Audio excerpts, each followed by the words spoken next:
For more latest videos and updates, please subscribe our channel and hit the bell icon.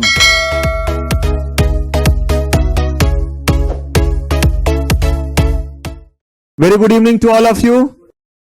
आइए, हम लोगों ने capital market and securities law में सबसे पहले पढ़ना शुरू किया बेसिक्स ऑफ कैपिटल मार्केट। एकदम ध्यान से अब सुनिएगा। और यहां हमने शुरुआत की थी एक डिस्कशन से, और वो डिस्कशन था हमें फाइनेंशियल नीड पूरा करना था। फाइनेंशियल नीड का मतलब है कि एक तरफ वो कंपनी जो कोई ना कोई प्रोडक्ट बना रही है या कोई ना कोई जो है वो क्या बना रही है, सर्विस प्रोवाइड कर रही है। इन कंपनीज को कोई प्रोडक्ट बनाने के लिए या कोई सर्विस प्रोवाइड करने के लिए किस चीज की रिक्वायरमेंट है, पैसे की रिक्वायरमेंट है। और दूसरी तरफ वो पर्सन है जिनके पास आइडल मनी है, यानी जिनके पास सरप्लस मनी है, जो चाहते हैं कि उनका ये सेविंग वाला मनी और क्या हो, ग्रो करे। कहा कि एक तरफ पैसे की रिक्वायरमेंट है, दूसरी तरफ किसी के पास पैसे सरप्लस है। इन दोनों को कैसे मिलाया जाए ताकि जिनसे पैसे लिए जा रहे हैं उनके साथ भविष्य में चीटिंग ना हो। ये ना हो कि पैसे उनके ले लिए गए, उन्होंने सोचा कि हमारे पैसे और ग्रो करेंगे, पता चला पैसे ही जो है वो गायब हैं। इसके लिए हमने जो है एक सिस्टम बनाया ताकि रूल रेगुलेशन के साथ लोग पैसे लगा सके और निश्चिंत रहें कि उनके पैसे डूबेंगे नहीं। इसके लिए हमने बनाया एक सिस्टम, और उसका नाम क्या पड़ा, फाइनेंशियल सिस्टम। जब भी कोई सिस्टम बनता है तो सिस्टम कहीं ना कहीं किसी नीड को पूरा करने के लिए बनता है। तो ये फाइनेंशियल सिस्टम हमारे किस नीड को पूरा करेगा, फाइनेंशियल नीड को पूरा करेगा। हर सिस्टम के कुछ ना कुछ कंपोनेंट होते हैं, यानी कि हर सिस्टम जो है वो कुछ कुछ चीजों से मिलकर के बना रहता है। इसके भी बड़े सारे कंपोनेंट है। कंपोनेंट का मतलब होता है वो सारे पार्ट, वो सारे टुकड़े जो उस नीड को क्या करेगा, पूरा करेगा। बड़े सारे में से 4 हमारे सबसे इंपॉर्टेंट है, जिसका नाम क्या है, फाइनेंशियल मार्केट, प्रोडक्ट, इंटरमीडियरीज और पार्टिसिपेट्स। जिसमें से फाइनेंशियल मार्केट वो जगह है जहां पे ये नीड पूरा होगा। प्रोडक्ट वो चीज है जिसके बेसिस पे वो नीड क्या होगा, पूरा होगा। इंटरमीडियरीज वो है जो इस नीड को पूरा कराने में क्या करेगा, मदद करेगा, कुछ देगा नहीं, बल्कि जिनके पास जो है वो सरप्लस मनी है और जिनको जो है वो मनी की रिक्वायरमेंट है उनको मिलाने का क्या करेगा, काम करेगा। और ये जो पार्टिसिपेंट है वो मालदार लोग हैं जो क्या करेंगे, पैसे लगाएंगे। हमने एक एक करके पढ़ना शुरू किया। सबसे पहले हमने फाइनेंशियल मार्केट के बारे में पढ़ा था, और हमने कहा कि फाइनेंशियल मार्केट का मतलब है कि वैसी जगह जहां पे आपका फाइनेंशियल नीड क्या हो रहा है, पूरा हो रहा है। अगर आपका फाइनेंशियल नीड जो है वो 1 साल से कम दिनों का है तो उसको शॉर्ट टर्म नीड बोलते हैं। और इसके लिए किस मार्केट में आएंगे, माना जाता है आप मनी मार्केट में हैं।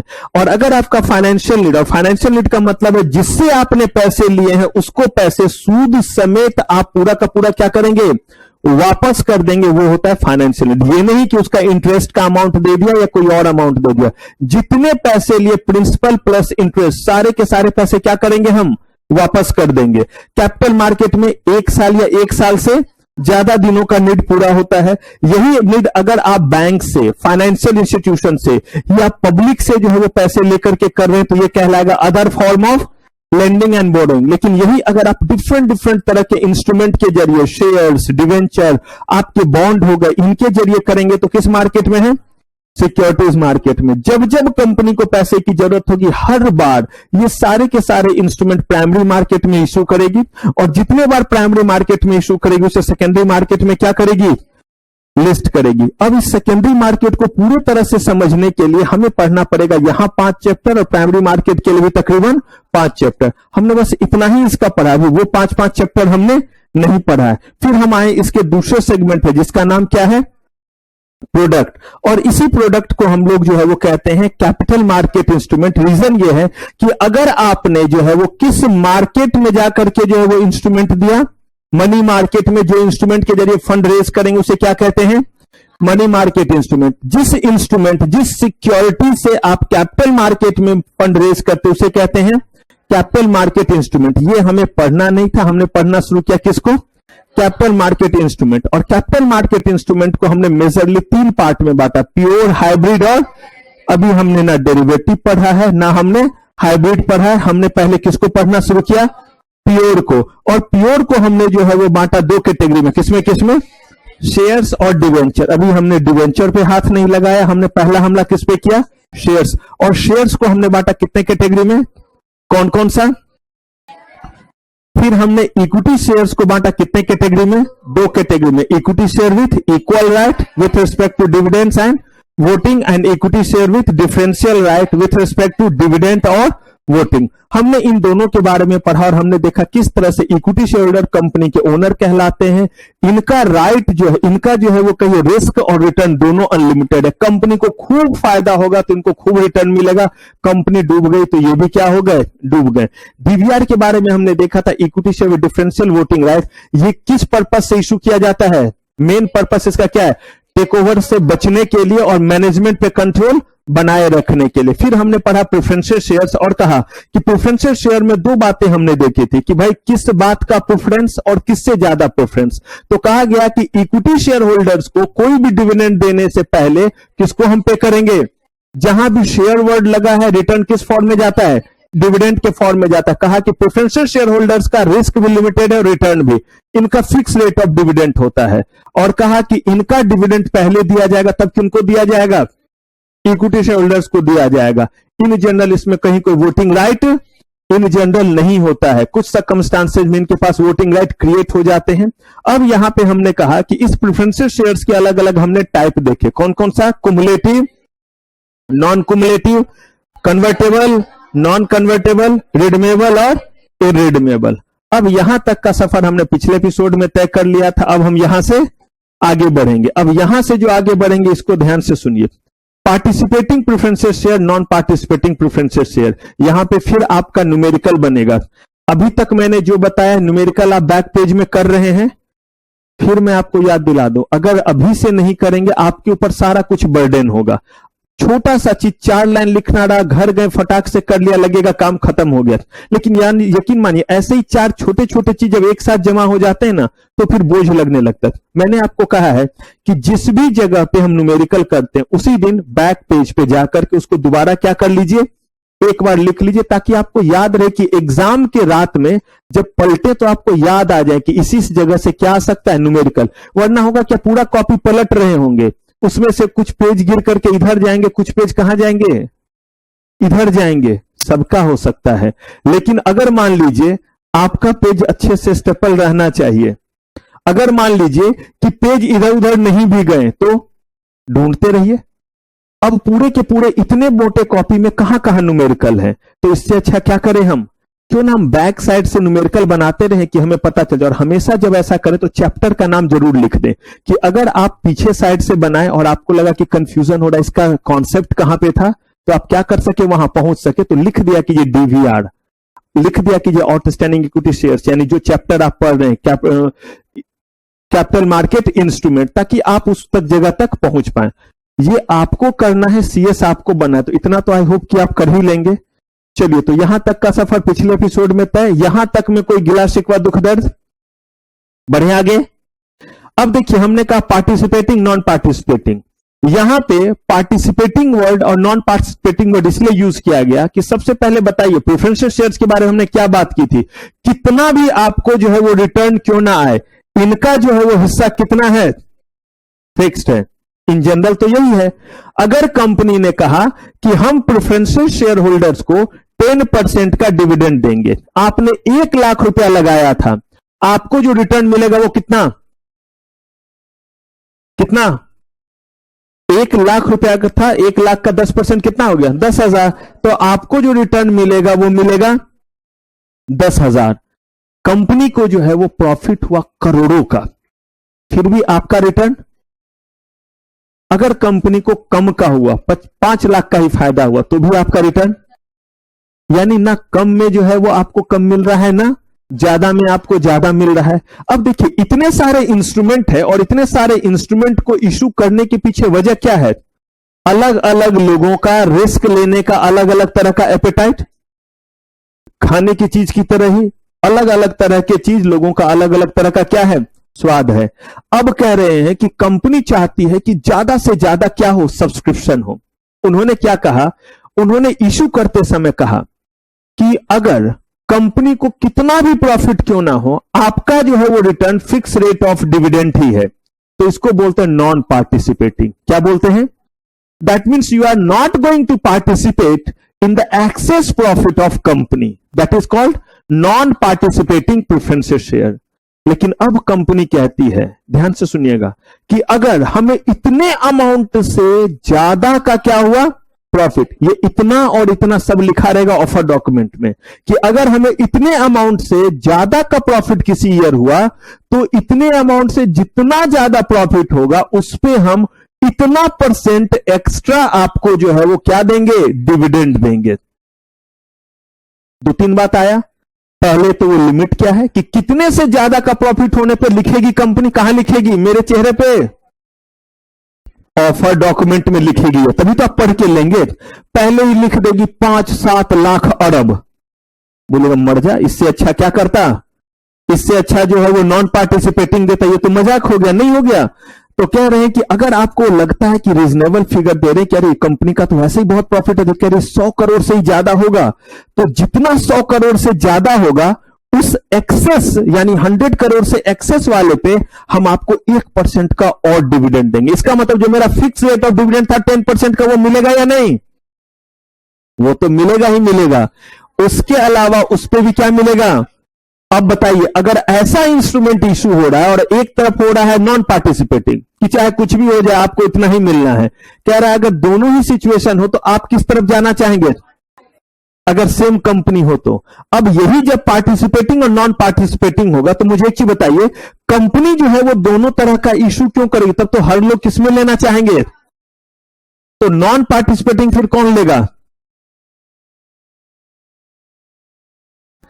जब भी कोई चीज बना है तो कोई ना कोई तो खाएगा, हो सकता है टिंडा आपको पसंद ना हो ज्यादा, तो रिस्क तो रिटर्न के अकॉर्डिंग ना सिर्फ रिस्क लेना क्यों। इसका मतलब ये बोलिए कि नॉन पार्टिसिपेटिंग में आपका rate of fix rate of dividend क्या होगा, नॉन पार्टिसिपेटिंग में ज्यादा होगा ना, और पार्टिसिपेटिंग में क्या होगा। सोच करके देखिए, अगर नॉन पार्टिसिपेटिंग कोई कब लेने के लिए आएंगे, जब आप बोलेगा भाई पार्टिसिपेटिंग तो नहीं है लेकिन हम इसमें 12% का क्या दे रहे हैं, फिक्स रेट ऑफ डिविडेंड दे रहे हैं, और इधर पार्टिसिपेटिंग में कह रहे देखो बॉस, अगर कंपनी को बहुत प्रॉफिट हुआ तो 10 तो देंगे लेकिन 1% उधर से देंगे। लगे अरे ये 1% तो बहुत ज्यादा हो जाएगा, तो यही तो आपने रिस्क लिया कि कंपनी को अगर क्या होता है इतने अमाउंट से ज्यादा का प्रॉफिट होता, तो यही तो आपका कैलकुलेशन है। तो यही रिस्क और रिटर्न को लेकर के दोनों तरह के इंस्ट्रूमेंट क्या किए जाते हैं, इशू किए जाते हैं। तो जब भी ये आपको बताया जाएगा किसके बारे में, पार्टिसिपेटिंग और नॉन पार्टिसिपेटिंग, तो नॉन पार्टिसिपेटिंग में सिर्फ और सिर्फ इंफॉर्मेशन है fix rate of dividend, interest मत बोल दीजिएगा, फिक्स रेट ऑफ, जहां पे भी वर्ड शेयर लगा हुआ है रिटर्न का नाम क्या है, चाहे वो अनलिमिटेड हो, चाहे वो फिक्स्ड हो, चाहे जिस भी तरीके से हो। और कहा कि अगर ये आपका जो है वो पार्टिसिपेटिंग है तो उस केस में एक्स्ट्रा इंफॉर्मेशन क्या क्या होगा, फिक्स रेट ऑफ डिविडेंड दिया हुआ रहेगा या नहीं, उसके अलावा वो फिगर दिया हुआ होगा या नहीं कि कितने से ज्यादा का प्रॉफिट होगा तो दिया रहेगा कि वो प्रॉफिट कितना होना चाहिए, और क्या दिया हुआ रहेगा कि उस ज्यादा वाले पे कितना परसेंट का आप और क्या देंगे, हमें डिविडेंड एक्स्ट्रा देंगे। ये बात लिखी हुई होनी चाहिए। सब कहां लिखा रहेगा, तो यही आपका जो है पार्टिसिपेटिंग और क्या है, नॉन पार्टिसिपेटिंग प्रेफरेंसेस शेयर्स। अब यहां पे आपसे जो क्वेश्चन दिया जा सकता है उस क्वेश्चन को हमें एक करना है, तब हम आगे बढ़ेंगे। चलिए अब क्वेश्चन जरा एक लिखिए। A company AB limited, a company AB limited, screen पे लीजिए मुझे, a company AB limited has issued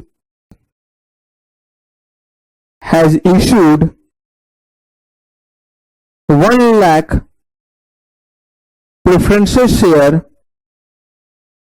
at the rate of 10 rupees each, at the rate of 10 rupees each, comma, it is participating preferences share.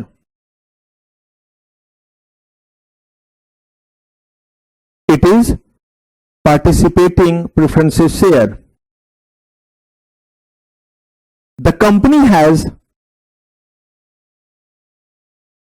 mentioned the fixed rate of dividend equal to 10%. Fixed rate of dividend equal to 10%. And participating dividend at a rate of 1%, at a rate of 1% on excess amount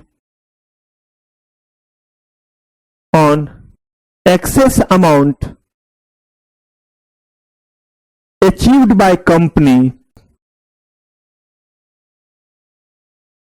in any financial year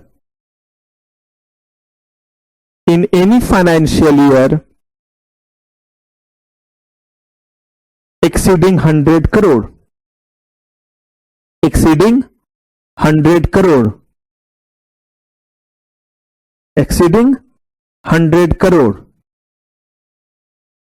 In that year, company booked a profit of 110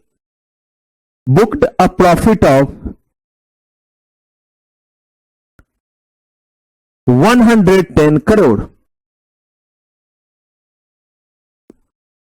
110 crore. Mr. M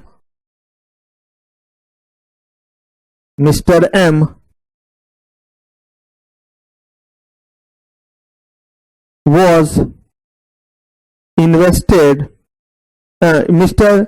M was purchased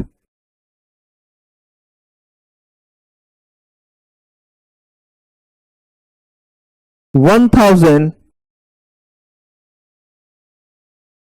participating preferences share of the company. 1,000 participating preferences share of the company. Calculate the total dividend. Calculate the total dividend received by Mr. M. Calculate the total dividend received by Mr. M in that particular year. Calculate the total dividend received by Mr. M in that particular year. अब आपको ये बनाना है, जिनका गलत हुआ उनको complete मुक्का पड़ेगा, तो इसीलिए बहुत सोच समझ करके जो है वो बनाइएगा, क्योंकि कुछ नहीं, बहुत आसान सा जो है वो क्वेश्चन है। आप बनाइए और गलती से भी किसी से पूछने की जरूरत नहीं है, सिर्फ और सिर्फ अपना अपना बनाइए और थोड़े तरीके से बनाइए कि वो दिख सके, दिखे, मुझे आपसे पूछना ना पड़े कि क्या बनाया, कैसे बनाया।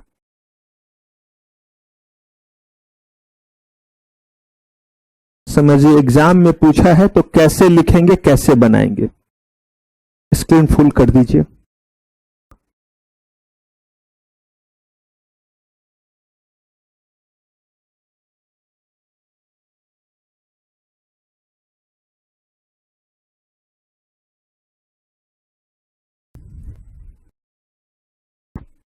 क्वेश्चन क्लियर है? कंपनी के टोटल प्रेफरेंसेस शेयर दिए हुए हैं, मिस्टर एम है ना, मिस्टर एम के अकॉर्डिंग आपको कैलकुलेशन करना है।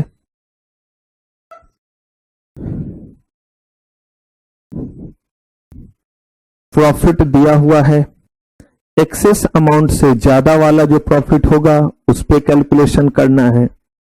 अब देखते हैं आप कैसे करते हैं। देखिए, दो बातें यहां पे हैं, ध्यान से सुनिएगा। कितना आसान क्वेश्चन मैंने आप लोगों को दिया। यही होता है प्रैक्टिकल क्वेश्चन। और याद रखिएगा मैंने क्या बोला है आपको, ले लीजिए स्क्रीन पे। मैंने आपको क्या बोला है कि सीएमएसएल में रिजल्ट जो है वो बहुत अच्छा होता है, यानी कि मार्क्स बहुत ज्यादा आते हैं, फेल बहुत करते हैं।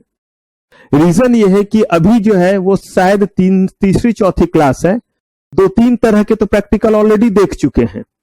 तो ये मैथ की तरह, सर स्क्रीन पे ले लीजिए मुझे, यानी ये मैथ की तरह आपका जो है वो क्या चल रहा है, गेम चल रहा है। तो इसीलिए यहां पे ध्यान रखिए चीजों को बनाना कैसे है। अब देखिए इसमें कौन कौन सी बात करें। सबसे पहले दो जो है वो मिलना है इनको। अब सब अपना जो है वो कॉपी बंद और ध्यान से सुनिए और मैच कर लीजिए जिनका सही है। इस क्वेश्चन में तकलीफ क्यों? क्वेश्चन क्या हम समझ पाए? जो फिक्स रेट ऑफ डिविडेंड मिलना है वो किस रेट से है? तो 10% किस चीज का? मेरे दादाजी के वसीयत का या आपके? कुछ नहीं, जितना इन्वेस्टमेंट है उसका। और क्या ना? 100 करोड़ क्यों भाई? उसने जितना लगाया था, कितना पैसा लगाया था? 1000 प्रेफरेंस शेयर लिया था ना। तो 1000 प्रेफरेंस शेयर कितने रुपए में लिया? 1000 प्रेफरेंस शेयर जो उसने लिया था वो किस रेट से लिया था? 10 रुपए के रेट से। तो उसका इन्वेस्टमेंट कितना था? इस 10,000 पे फिक्स रेट ऑफ डिविडेंड कितना होगा? 1000। तो मिल गया उसको, फिक्स रेट ऑफ डिविडेंड 1000 मिला। अब चेक कीजिए क्या कंपनी को प्रॉफिट 100 करोड़ से ज्यादा हुआ है? क्योंकि 100 करोड़ प्रॉफिट नहीं हुआ तो भूल जाइए सारी बात को। अगर 90 करोड़ दिया, देखिए यही चीज ध्यान रखिएगा, 90 करोड़ दिया रहता बस यही आंसर होता। बस कंफ्यूज करने के लिए इतना कहानी दे दिया, लेकिन यही कितना लिख दिया है? 100। और क्या बोला है कि 100 करोड़ अगर प्रॉफिट होगा तो जितना 100 करोड़ से ज्यादा प्रॉफिट अगर होगा तो एक्स्ट्रा डिविडेंड देगा। लेकिन एक्स्ट्रा के बारे में क्या बोला? 100 करोड़ से जितना ज्यादा होगा उस पे एक्स्ट्रा देगा या टोटल पे एक्स्ट्रा देगा? हाँ, अब ये भी पढ़ना पड़ेगा लैंग्वेज में। हो सकता है पूरे पे भी दे दे, उसकी मर्जी है। लेकिन यहां पे इसने कहा कि 100 करोड़ से, ध्यान से 100 करोड़ से जो है वो जितना ज्यादा होगा उस एक्सेस पे कितना प्रोवाइड करेगा? तो 100 करोड़ से कितना ज्यादा हुआ है? एकदम ध्यान से सुनते रहिए, कितना? यही एक्सेस हुआ ना। अब इस 10 करोड़ पे कितना मिलेगा? कहा कि एक्स्ट्रा हम आपको डिविडेंड देंगे, कितना परसेंट? 1%। यानी कि इस पे आपको हम दे देंगे 1%। तो कितना होगा 1%? 10 लाख। तो अब उसको जो मिला 10 लाख, कितना? 10 लाख प्लस 1000, यानी कि टोटल जो डिविडेंड वो लिया 10 लाख 1000। ये उसका रिटर्न हुआ 10,01,000 रुपए। क्लियर आया था उतना? कौन सा? 1000 तो फिक्स रेट ऑफ डिविडेंड है। ऐड इसीलिए किया कि हमने आपसे क्या पूछा? Total dividend received by mister M. तो मिस्टर एम को कौन कौन सा डिविडेंड मिलेगा? सबसे पहले डिविडेंड जो मिलेगा वो है फिक्स रेट ऑफ डिविडेंड। तो उसका इन्वेस्टमेंट कितना था? तो 10,000 का 10% कितना हुआ? ये हुआ फिक्स रेट ऑफ डिविडेंड। अगर कंपनी को नहीं हुआ रहता 100 करोड़ से ज्यादा का प्रॉफिट तो बस इतना ही मिलता ना उसे। लेकिन अब हुआ है 100 करोड़ से ज्यादा का। तो 100 करोड़ से कितना ज्यादा हुआ है? 10 करोड़ ज्यादा। तो बोला जितना ज्यादा है उस पर उसका कितना अधिकार बनता है? और वैसे वैसे और भी लोगों का क्या बनता है? अधिकार बनता है। जिसने क्या लिया था? Preference, participating preferences shares. आपको मिस्टर एम का कैलकुलेट करने के लिए पूछा तो पार्टिसिपेटिंग डिविडेंड जो मिला वो कितना हो गया? 10 लाख। और जो फिक्स रेट ऑफ डिविडेंड है वो कितना हुआ? 1000। तो टोटल 10,01,000। क्लियर है? हाँ या ना? सबका? हाँ जी। चंचल नाम के ठीक उल्टा। चलिए, तो क्लियर है ये चीज? पक्का है? याद रखिए इसी तरह के क्वेश्चन रहते हैं। नहीं आपको ज्यादा कहानी ज्यादा चीज पूछने की जगह इस तरह से दे दिया तो उस केस में आता है तो देखिए पूरे मार्क्स मिलेंगे। 5 नंबर का क्वेश्चन देगा 5 नंबर मिलेगा। और यही अगर नहीं किया तो क्या हो जाएगा, गड़बड़। क्या ये मैं बना दूं?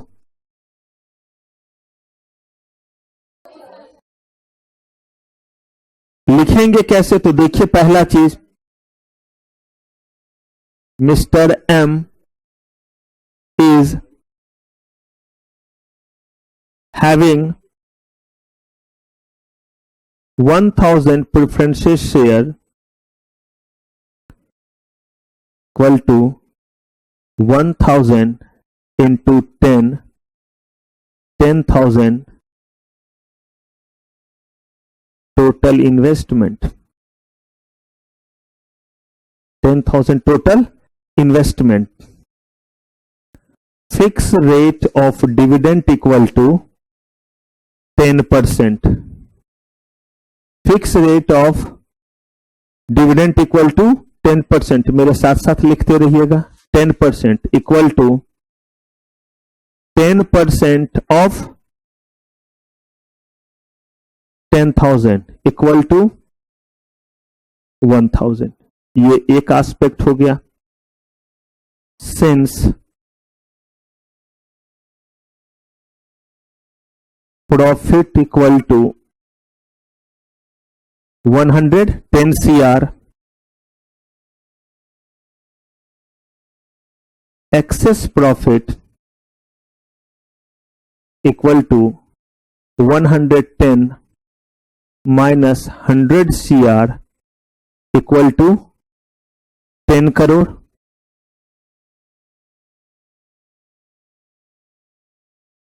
Participating dividend इक्वल टू 1% है, 1% of 10 crore equal to 10 lakh. ये हो गया second aspect. Total dividend received by Mr. M equal to 1 plus 2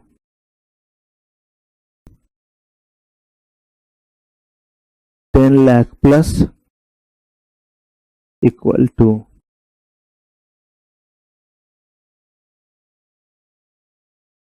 हो गया।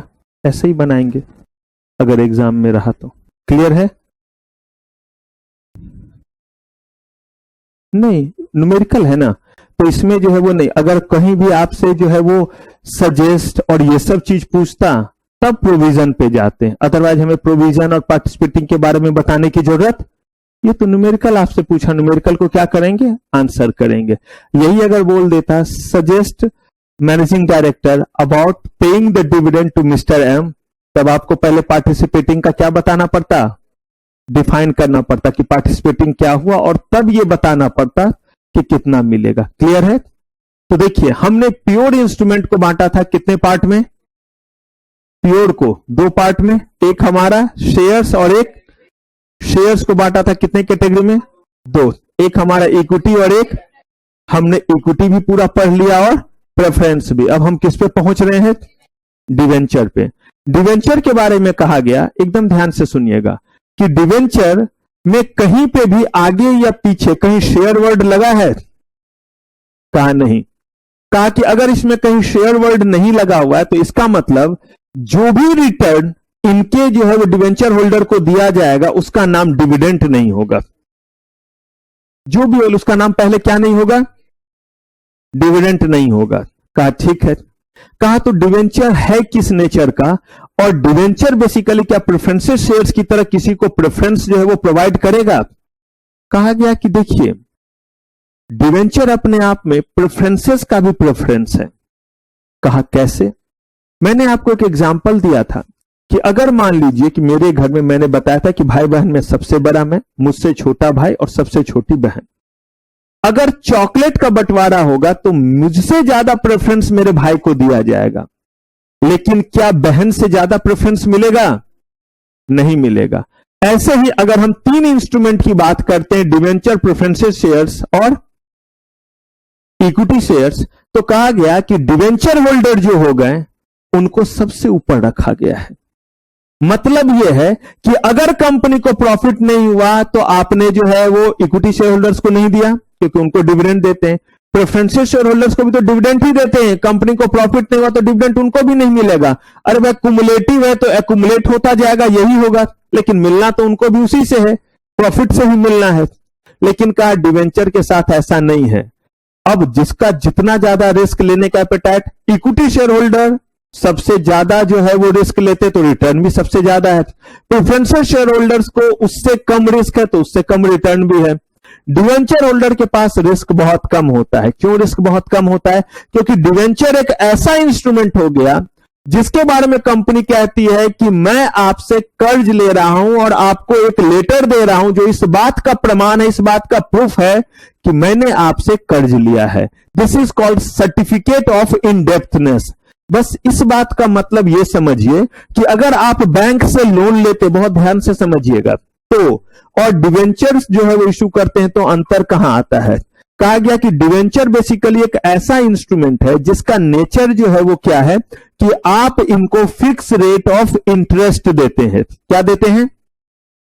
बिल्कुल वैसे ही जैसे प्रेफरेंशियल शेयर होल्डर्स को क्या देते हैं? फिक्स रेट ऑफ, इनको क्या देते हैं? फिक्स रेट ऑफ इंटरेस्ट देते हैं। कहा ठीक है, फिक्स रेट ऑफ इंटरेस्ट जब देंगे तो वो कहां से लाएंगे? कहा फिक्स रेट ऑफ इंटरेस्ट जो है इसमें कहा गया कि जमीन बेचो, जायदाद बेचो, जो बेचना है बेचो, प्लांट बेचो, मशीनरी बेचो, लेकिन इनका पैसा क्या करना पड़ेगा? पहले इस बात से कोई लेना देना नहीं है कि कंपनी को प्रॉफिट हुआ या, कहा कि इनका इसीलिए जो है वो इंटरेस्ट भी का अमाउंट क्या होता है? कम होता है, क्योंकि इनके रिस्क क्या है? कम है। अगर कंपनी नहीं दे पाई इंटरेस्ट, तो कहा कि कंपनी अगर इंटरेस्ट नहीं दे पाई तो प्लांट मशीनरी पे चार्ज क्रिएटेड है तो उसको बेच करके पैसा क्या किया जाएगा? अगर प्रिंसिपल अमाउंट समय पे नहीं दिया कि भाई इतने दिन बाद प्रिंसिपल अमाउंट दे देंगे, वो नहीं दिया तो बेचेंगे, और इंटरेस्ट का अमाउंट हर साल नहीं दिया तो भी क्या करेंगे? बेचेंगे। कहा कि इन जनरल जब डिवेंचर इशू होता है, ध्यान से समझिएगा, इन जनरल जब डिवेंचर इशू होता है तो हमेशा उस पर क्या क्रिएट किया जाता है? चार्ज क्रिएट किया जाता है। और चार्ज क्रिएट किया जाने का सिंपल मतलब, देहाती मतलब, आम मतलब है उसको गिरवी रखना, कि कोई ना कोई चीज क्या करेंगे? हम गिरवी रखेंगे। कंपनी कोई प्लांट मशीनरी, मूवेबल, इमूवेबल, किसी भी तरह का चीज गिरवी रख सकती है, और इसीलिए ऐसा किया जाता है ताकि साफ साफ आइटम आइडेंटिफाइड रहे कि अगर इनका पैसा नहीं आया तो कौन से सामान को बेच करके पैसा क्या करना है? रिकवर करना है। यानी कि डिवेंचर होल्डर समझ लीजिए कि अगर घर में शादी है तो हम और आप, अगर दीदी बुआ किसी की शादी, तो हम और आप हो गए शेयर होल्डर, यानी घर वाले। जीजा जी और फूफा जी, ये जो दो प्राणी हैं, बाय गॉड पता नहीं इतनी इज्जत इनको मिलती क्यों है, लेकिन ये जो है वो मौके की तलाश में रहते हैं। कहां पे?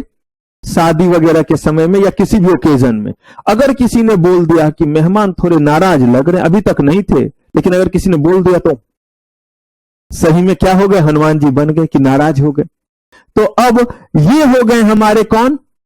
Preferential share holder. लेकिन शादी में जो बारात आने हैं वो हो गए डिवेंचर होल्डर। अगर उन्होंने बोला है कि बारातियों का स्वागत पान पराग से होना चाहिए, तो ये लो पान पराग, मतलब उन्होंने जो मेनू और लिस्ट दिया है। अगर आपके पास उतने पैसे नहीं भी हैं तो कहीं से लोन लीजिए, किसी से कर्ज लीजिए, और जो उन्होंने बोला है वो पूरा कीजिए, वरना वो उठ जाएंगे। अब अगर ऐसा है तो देखिए, शादी में बारात आई, बहुत अच्छा अच्छा बना हुआ है। अब यहां पे जीजा जी और फूफा जी को हमसे और आपसे प्रेफरेंस मिलेगा, लेकिन बारातियों से ज्यादा पहले बारातियों ने दबा करके सारा आइटम खाया। उसके बाद जो बेस्ट बचा वो किनके पास जाएगा? जीजा जी फूफा जी। उसके बाद जो बचा वो सब हमारा आपका। अगर बचा तो सरा सरा करके 5 दिन तक हम खाएं, कोई पूछने वाला है? या बारात बोलेगा कि आप क्यों ऐसे खा रहे हो, या किसी के बीच में बांट दे तो हमारी मर्जी। कुछ नहीं बचा, चावल दाल ही खाओ, लेकिन चलो भाई 2 दिन से सोए नहीं थे अब सो जाते हैं। कहने का मतलब है अगर खूब बचा तो भी हमारा, नहीं बचा लेकिन बारातियों को तो कर्ज ले लेकर के भी खिलाना पड़ा। उसके बाद जो बचा वो किनको दिया? जीजा जी, फूफा जी। तो यही डिवेंचर होल्डर है, इनको देना पड़ेगा। जमीन बेचो, जायदाद बेचो, इनको देना पड़ेगा। और इनसे जो बचा वो किनके पास आया? उसके बाद जो बचा वो सब किसका? अब यहां पे हमने कह दिया कि इनको जो है वो हम इतना सुविधा दे रहे हैं कि चार्ज क्रिएट कर रहे हैं, गिरवी रख रहे हैं प्लांट मशीनरी को। अब जरा सोचिए, अगर मान लीजिए कि इस बार एकांश ने जो है वो इन्वेस्टमेंट किया किसमें? डिवेंचर में। कंपनी के, टाटा जैसे कंपनी के इन्होंने जो है वो डिवेंचर लिए 1000। कितने डिवेंचर लिए? 1000 डिवेंचर। 10 रुपए के हर एक डिवेंचर थे। कितना इनका इन्वेस्टमेंट? ऐसे तो करोड़ों रुपए, विथ ऑल ड्यू रेस्पेक्ट। अभी इनका मूड कितना लगाने का हुआ? 10,000। और कहा गया कि यहां पे फिक्स रेट ऑफ इंटरेस्ट जो है वो कितना है? 10%। यानी हर साल इनको कितना रुपया मिलेगा? 1000। कंपनी, टाटा कंपनी ने जो है वो इस साल इनका 1000 रुपया दिया नहीं। अब जो है नहीं दिया तो प्लांट मशीनरी पे तो चार्ज क्रिएटेड है। प्लांट मशीनरी टाटा नगर में है, सुने हैं नाम? जमशेदपुर, टाटा नगर। उन्हीं के नाम से, जमशेद जी टाटा के नाम से ही झारखंड में शहर है टाटा नगर। उस शहर का नाम क्या पड़ा? टाटा नगर। ये सब इंफॉर्मेशन भी रखना है, जैसे बाकी इंफॉर्मेशन रखते हैं ना सबके बारे में, उसका ये एक्टर का, वो एक्ट्रेस का, ये तो थोड़ा ये फालतू इंफॉर्मेशन भी रख लेंगे। तो जमशेद जी टाटा के नाम पे ही जो है, पूरा नाम JRD टाटा था, उनके नाम पे ही टाटा नगर या जमशेदपुर नाम से जानते हैं। वहां पे इनका प्लांट। अब जो है वो ये निकले यहां से, दिल्ली से ट्रेन चलती है पुरुषोत्तम, इन्होंने टिकट कटाया, पहुंच गए जमशेदपुर। वहां पहुंच करके जो है वो गेट पे कर रहे हैं नॉक नॉक। उधर जो है वो खड़ा है सिक्योरिटी गार्ड, भाई गेट खोलो। हम बताइए, गेट खोलो, प्लांट मशीनरी बेचना है। कितने रुपए वसूलने हैं? 1000 रुपए। बोल रहे हैं गेट खोलो, क्या करना है? प्लांट मशीनरी बेचने आए हैं। मत पूछिए वो कैसे कैसे स्वागत करेंगे, ये किसी को बता नहीं पाएंगे। मतलब दिल का हाल सुने दिल वाला, छोटी सी बात ना मिर्च मसाला। बेचारे चुपचाप जो है वो जो होगा अपने पे लेके आएंगे। मुझे बताइए, क्या ये वहां पे बेच पाएंगे इस प्लांट मशीनरी को? कैसे बेचें? ग्राहक को ले जाएं, एक को पकड़ा, कोई नहीं मिला, निकिता ही बलि का बकरा, तो इन्हीं को लिया कि खरीद लो। ये भी बोलते ठीक है 5000 में खरीद लेंगे। अब जो कुछ इन्हें पढ़ना था कुछ अब उन्हें भी पड़ेगा, क्योंकि ये बोलेंगे कि ग्राहक भी साथ में है। अभी तक तो अकेले थे, अब कौन है? कहा अच्छा है, कोई तो होना चाहिए जो खबर पहुंचाए कि शहीद हुए तो कितने तरीके से शहीद हुए। अब जो है वो ग्राहक भी लाए, तो क्या ये बेच पाएंगे? तो क्या फायदा हुआ इतने बड़े बड़े बोल वचन देकर के कि डिवेंचर होल्डर को कभी कोई दिक्कत नहीं हुआ, क्योंकि उनका अगर पैसा नहीं मिला तो वो क्या कर सकते हैं? प्लांट मशीनरी बेच करके पैसे रिकवर। प्रैक्टिकली हम और आप ये कर पाएंगे? तो अब जो है वो सेबी ने कहा, यही दुख को देख करके, आम आदमी के दुख को समझा और बोला कि ये आम आदमी नहीं कर सकता है। इसीलिए सेबी ने बोला कि अगर आप पब्लिक के बीच में डिवेंचर क्या करेंगे, तो आपको डिवेंचर ट्रस्टी को अपॉइंट करना ही पड़ेगा, कोई चॉइस। याद रखिएगा, इंटरमीडिएरीज पढ़ाऊंगा तो भी इस डिवेंचर ट्रस्टी का जिक्र करूंगा, वहां पे भी याद रखना है। वहां पूछूंगा कि किस टॉपिक को पढ़ाते वक्त इसका पहले जिक्र किया था, तो इसीलिए याद रखिएगा। तो कहा कि डिवेंचर ट्रस्टी जो है वो क्या करेगा? कहा कि डिवेंचर ट्रस्टी मुफ्त में काम करेगा? कहा बिल्कुल ही नहीं, उसका धंधा पानी ही यही है। कंपनी उसको पैसा देगी और कहेगी कि आप जो है वो हमारे डिवेंचर होल्डर के सारे हितों का ध्यान रखो। कहा गया कौन कौन सा हित? क्योंकि अगर मैं ये वर्ड बोलता है कि डिवेंचर होल्डर के इंटरेस्ट का ख्याल रखना, तो थोड़ा आप कंफ्यूज करते, इसलिए मैंने बोला कि डिवेंचर होल्डर के जितने भी हित हैं उनका आप क्या करेंगे? ख्याल रखेंगे। कहा कौन कौन सा? कहा पहला, जो उनका प्रिंसिपल अमाउंट है वो रिडम्पशन के समय उनको क्या होना चाहिए? मिलना चाहिए। जितना पैसा उनका प्रिंसिपल अमाउंट जो इनके 10,000 लगे हैं, 1,000 तो इनका इंटरेस्ट हुआ ना, लेकिन ये 10,000 रुपया जितने दिन बाद इनका मिलना चाहिए वो क्या हो, जो लिखा हुआ ऑफर डॉक्यूमेंट उतने दिन बाद मिले। कहा दूसरा, जो इनका इंटरेस्ट का अमाउंट है वो इन्हें क्या होना चाहिए, समय पे मिले। और कहा तीसरी बात कि जो भी चीज पे चार्ज क्रिएट किया गया है, जिस भी चीज को गिरवी रखा गया है, उसका वैल्यू कभी भी जितना अमाउंट का डिवेंचर इशू है और जितना उस पर आउटस्टैंडिंग है उससे कम कभी भी नहीं होना चाहिए। मतलब अगर कंपनी ने मान लीजिए 1 करोड़ का जो है वो क्या किया था, डिवेंचर इशू किया था, टोटल 1 करोड़ का, उन्होंने 10 करोड़ के एक प्लांट एंड मशीनरी पे क्या कर दिया, कोई बात नहीं, अभी मामला ठीक है, लेकिन यहां जो है वो डेप्रिसिएशन जो है वो मान लीजिए 50% के रेट से है। अगले ही साल ये डेप्रिसिएट होकर के कितने का हो गया, कहा यहां तक भी टेंशन वाली बात नहीं है। फिर उसके अगले साल ये कितने का हो गया, 2.5 करोड़ का, कहा यहां भी मामला सुरक्षित है। अब कितने का हो गया, कहा कि यहां तक भी चलेगा, लेकिन अब इसके अगले साल चलेगा।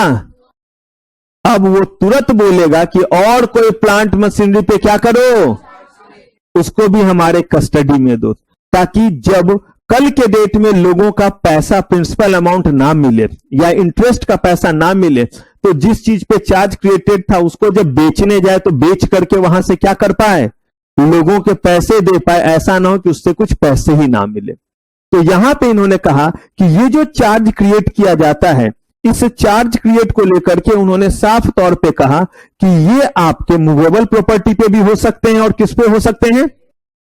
फिर कह रहा हूं, चार्ज का मतलब गिरवी रखना। अगर मान लीजिए कि मैंने जो है वो पैसे लिए, और मान लीजिए कि मैंने जो है वो एकांत से पैसे लिए कि दीजिए मेरा वैलेट घर पे छूट गया, मुझे घर पहुंचना है। इन्होंने मुझे 200 रुपए दिए। अगर इन्होंने मुझे 200 रुपए दिए और कहा सर जो आपका मकान है ना उसका कागज दे दीजिए,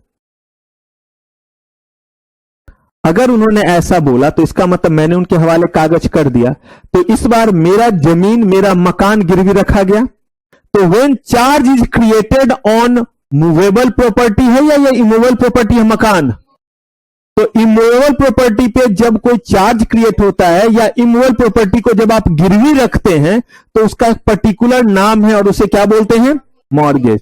तो अगर कहीं बोला गया है मॉर्गेज, इसका मतलब है कि charge has been created on immovable property. अब वो प्लांट मशीनरी हो सकता है, वो मकान हो सकता है। लेकिन अगर मान लीजिए कि उन्होंने कहा कि सर आप अपना लैपटॉप दे दीजिए, अब लैपटॉप मेरा मूवेबल या इमूवेबल, तब तो मेरे साथ घूम रहा होता है।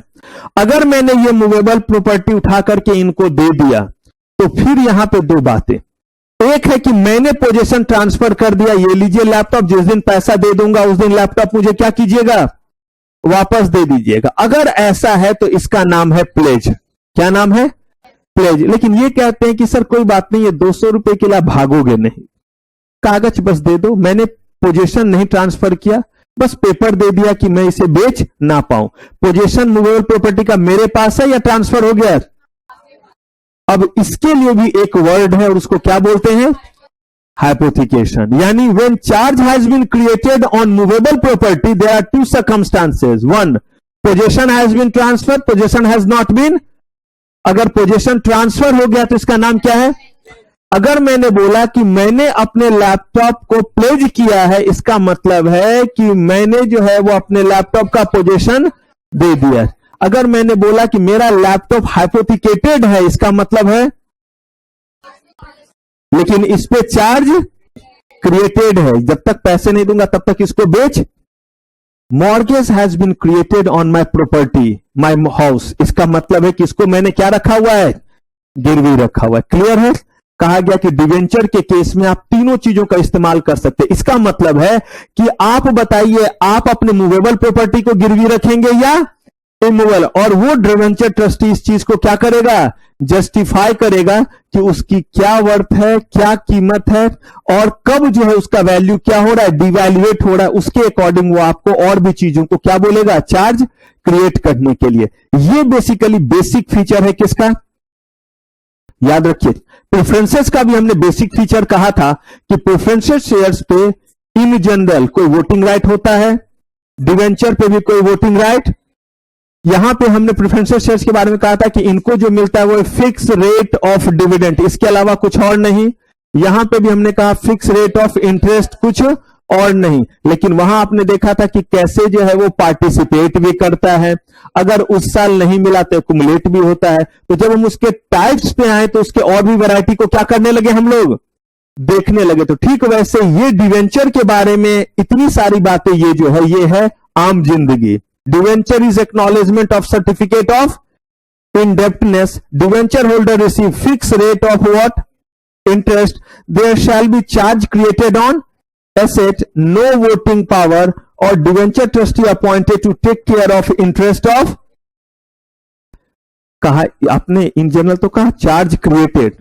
क्या हर केस में जब डिवेंचर इशू होगा तो चार्ज क्रिएट होगा? कहा यह पता चलेगा इसके मेंटोस लाइफ से। ये इसकी आम जिंदगी, अब मेंटोस जिंदगी यानी इसके टाइप्स पे हम आते हैं और देखते हैं कि इसके टाइप्स में क्या है। तो कहा पहला टाइप जो है वो है इसका नेकेड और अनसिक्योर्ड डिवेंचर, और दूसरा है सिक्योर्ड डिवेंचर। बड़ा सिंपल सा है, अगर आपने डिवेंचर इशू किया लेकिन किसी चीज पे चार्ज क्रिएट नहीं किया तो वो कहलाया अनसिक्योर, और यही अगर आपने उस पे क्या कर दिया, चार्ज क्रिएट कर दिया, तो वो क्या कहलाया, वो आपका कहलाया सिक्योर्ड डिवेंचर। फिर आप कहेंगे कि अगर अनसिक्योर्ड डिवेंचर रहेगा तो कोई डिवेंचर में पैसा क्यों लगाएगा? सोच के देखिए, लगाएगा या नहीं? बिल्कुल, रेट ऑफ इंटरेस्ट क्या रहेगा? और मैंने आपको बोला ही कि सारा कुछ तो रिस्क और रिटर्न का ही, लोगों के टेस्ट का, ये लोगों का रिस्क लेने का एपेटाइट का ही है। यही टाटा कंपनी जो है, अगर आपका जो अनसिक्योर्ड भी इशू करे तो लोग बोलेंगे कोई खतरा नहीं है, क्या करो, लगा दो पैसे। और यही कोई जो है वो नालायक सा कंपनी है, वो सिक्योर्ड का पप्पा जी भी करे तो भी लोग डरेगा कि कितना प्लांट मशीन इसका हर साल बेचता रहेगा डिवेंचर ट्रस्टी, पॉसिबल? तो ये सब कुछ डिपेंड करता है कौन सी कंपनी कर रही है और कितना बड़ा लालच दे रही है। अगर उन्होंने कहा कि अनसिक्योर्ड डिवेंचर में जो है वो हम 20% का क्या दे रहे हैं, तो एक पल को लोग भी क्या करेंगे, सोचेंगे कि हम भी पैसे लगाएं, क्योंकि 20% का रिटर्न काफी ज्यादा है। रिडीमेबल और परपेचुअल डिवेंचर, याद है प्रेफरेंशियल शेयर के केस में हमने इरिडीमेबल वर्ड यूज किया था, यहां पे नहीं यूज कर सकते क्योंकि वो नाम नहीं है बात सेम ही। परपेचुअल डिवेंचर का मतलब है डिवेंचर की तरह आया है, जीवन भर डिवेंचर रहेगा, लगातार आप क्या लेते रहिए उससे, आप इंटरेस्ट लेते रहिए, कभी भी कंपनी जो है वो वापस नहीं लेगी। आपको किसी और को बेचना है तो बेच दीजिए। लेकिन रिडीमेबल डिवेंचर का मतलब है कि कंपनी अपने गोइंग कंसर्न में लिखेगी 5 साल, 10 साल, 15 साल, कभी ना कभी आपको बोलेगी कि ये डिवेंचर हमें दो और बदले में क्या ले लो, और जब तक रिडीम नहीं की तब तक क्या देते रहेगी, फिक्स रेट ऑफ इंटरेस्ट आपको देते रहेगी। लेकिन याद रखिए, कोई भी इंस्ट्रूमेंट, हर इंस्ट्रूमेंट हमेशा हमेशा जब भी वाइंडिंग अप का समय आता है तो ऑटोमेटिकली वो रिडीम हो जाता है। लेकिन अगर कहीं वर्ड रिडीम लिखा हुआ है तो ये रिडीम का मतलब है गोइंग कंसर्न में, और कंपनी जब अपने ही इंस्ट्रूमेंट ले ले तो उसको क्या बोलते हैं, रिडीम। आपने किसी को बेच दिया तो रिडीम नहीं, वो तो सेल कहलाता है।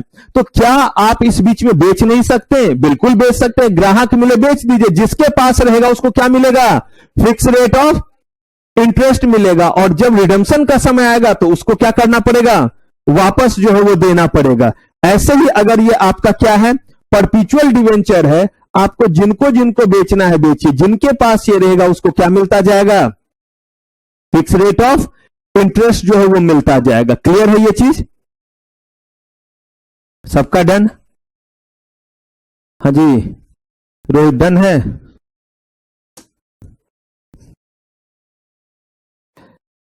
दो तरह के डिवेंचर, एक कहा रजिस्टर्ड और एक कहा बियरर।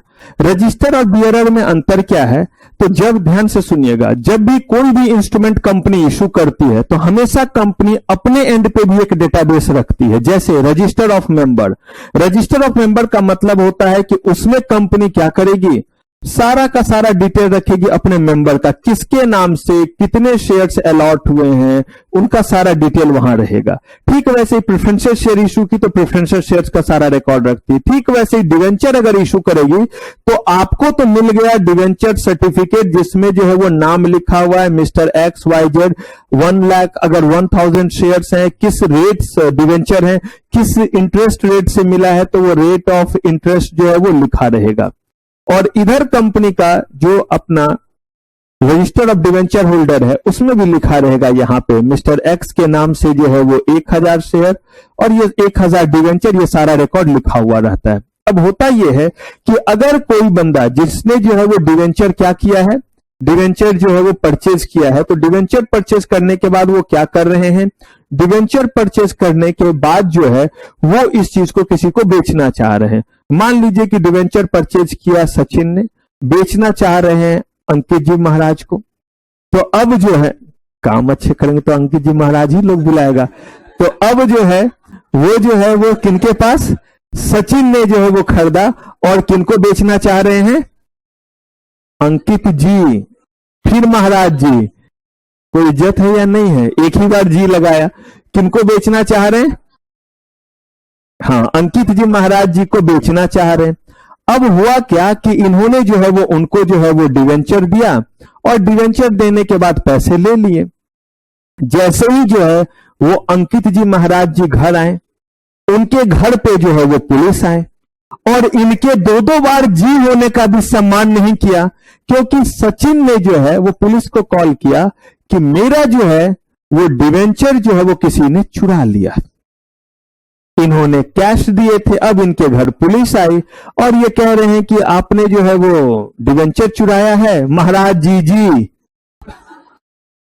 तो बोला कि मजाक समझ लिया है, पता है मैं कौन हूं, मैं कौन हूं पता है तुझे, तो क्या अंकित जी महाराज जी पता है तुझे कैसे मेरा ये नाम पड़ा है, तो कहा भाई जैसे भी तेरा नाम पड़ा हो, लेकिन एक चीज बताओ ये लाया कहां से, तो बोला पैसे देके खरीद के लाया हूं। अच्छा जरा दिखलाना इस पे नाम किसका है, तो बोला इस पे तो सचिन लिखा हुआ है, इस पे तो जो है वो जीजी जो है वो लिखा हुआ है ही नहीं। कहा इस पे तो जो है वो सिर्फ और सिर्फ किसका नाम है, कहा कि सचिन, उसमें जी भी नहीं लगाते उन्होंने। अभी ऐसे जो है वो अब इनका नाम जो है वो नहीं है, अभी वो बड़े इज्जतदार व्यक्ति हैं। ये भी जो है वो किसी का दिल बहलाएंगे तो इनके भी आगे हम क्या करेंगे, इनके भी आगे हम चौके छक्के जो है वो लगाएंगे। तो अब देखिए जब ऐसा हुआ तो इन्होंने सोचा कि मैंने क्या किया, मैंने तो जो है वो पैसे दिए और मेरे घर जो है वो पुलिस आ गई, पुलिस कह रही इस पे तो सचिन का नाम है, ये आपका कैसे माने, और कंप्लेंट तो उन्होंने ही किया है।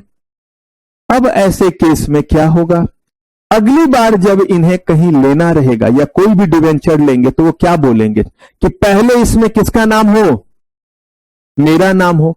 कहा गया कि अगर ये आपके नाम से तो कंपनी के रजिस्टर में भी आपका नाम होना चाहिए, वहां भी देख रहे हैं तो कंपनी के रजिस्टर में किनका नाम है, सचिन का नाम है।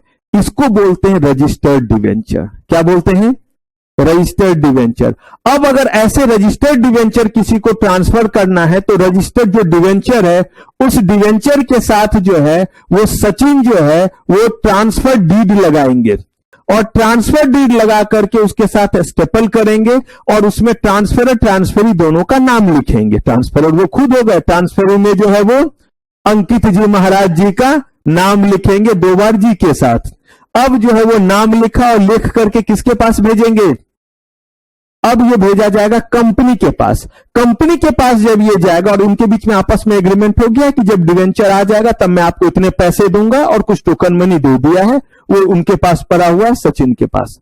अब ये कंपनी के पास गया, कंपनी ने देखा कि हाँ ये जो है वो सचिन के नाम से है, सचिन का सिग्नेचर मैच किया क्योंकि ट्रांसफर डीड में इन्हीं का सिग्नेचर, कहीं ऐसा ना हो कि नाम तो जो है वो अंकित जी महाराज जी, लेकिन पता चला उनके घर बर्थडे में गए और एक डिवेंचर सर्टिफिकेट जेब में डाल लिया मोड़ करके और चल गए।